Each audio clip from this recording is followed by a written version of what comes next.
Siapapun meninggal punya dosa, teman-teman sekalian, hati-hati. Sekecil apapun dosa itu sudah cukup mendatangkan siksa kubur. Walaupun belum tentu dia masuk ke dalam api neraka. Jadi jangan dianggap remeh. Makanya kisah yang masyhur berhubungan dengan masalahnya adalah kisah Utsman bin Affan radhiyallahu anhu yang pernah menziarahi kuburan lalu terisak-isak menangis seperti anak kecil. Lalu beberapa teman-temannya di zaman khilafah beliau berkata, "Wahai Amir Mu'minin, kenapa anda menangis melihat kuburan? Padahal Nabi SAW sudah menjamin buat anda surga. Dan anda ini siapa? Terkenal anak mantunya Nabi SAW, ya, dapat jaminan surga. Nabi sebutkan lisannya langsung, Utsman di surga, dijamin. Bagaimana bisa anda menangis seperti ini?" Jawaban Utsman radhiyallahu anhu sangat bijak. Orang yang beriman dan berilmu punya jawaban yang tepat. Dia mengatakan, Rasulullah SAW menjamin buat saya surga, tapi tidak menjamin saya selamat dari siksa kubur. Dari mana jaminan saya disiksa dulu di kubur? Nanti saya masuk surga, betul. Tapi di kubur disiksa dulu karena masih ada dosa. Maka pemahaman yang dikeluarkan oleh para ulama tentang tadi saya bilang, dosa itu sekecil apapun sudah cukup untuk membuat adanya siksaan, gitu kan? Itu karena pernyataan Utsman bin Affan yang menyebutkan statement tadi, gitu kan? Jadi kita harus memahami poin ini, teman-teman sekalian. Makanya jangan pernah tunda minta maaf sama orang. Jangan pernah tunda mengembalikan haknya orang lain. Jangan pernah menganggap remeh dosa-dosa kecil. Tidak boleh sama sekali. Karena kita akan lihat nanti salah satu penyebab azab kubur adalah tidak cebok pada saat kencing. Masalah kecil yang dianggap kecil oleh orang, gitu kan? Banyak orang anggap remeh. Maaf, banyak saudara-saudara kita yang membawa taksi, kendaraan umum di luar sana, kemudian kadang-kadang kita lihat di pinggir jalan kebelet kencing, main mampir sembarangan saja, ya, kencing sembarangan, tidak membersihkan dirinya. Ini berbahaya, penyebab azab kubur. Kata ulama, kalau kencing saja itu sudah menjadi penyebab, bagaimana dengan buang air besar? Bagaimana dengan orang junub tidak mandi? Bagaimana dengan hal-hal yang lebih besar lagi, gitu kan? Karena memahami hukum-hukum syari seperti ini, kalau hal yang kecil saja dilarang, berarti hal yang besar lebih pantas untuk dilarang. Kalau hal kecil saja mendatangkan azab, berarti hal yang lebih besar lebih pantas mendatangkan azab. Jadi harus hati-hati, gitu kan? Kalau amal ibadah kecil kita kerjakan sudah besar pahalanya, bagaimana dengan amal yang wajib misalnya, atau amal yang besar yang kita kerjakan? Kalau umrah fadilahnya besar, berarti haji lebih besar.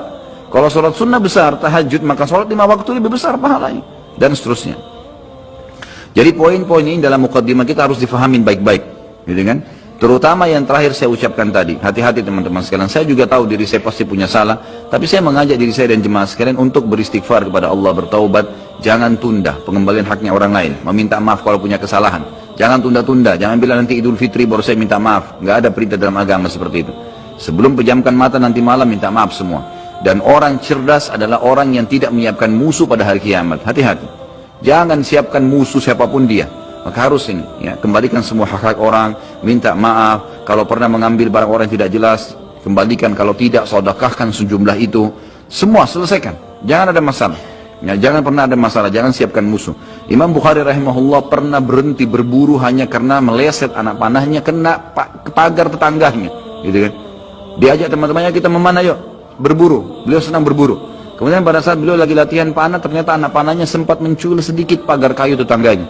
Lalu dia panggil gulamnya, gulam ini kayak pembantunya, sampaikan ke teman-teman saya kalau saya tidak jadi memanah, saya tidak jadi berburu, dan sampaikan kepada tetangga kalau Bukhari minta maaf.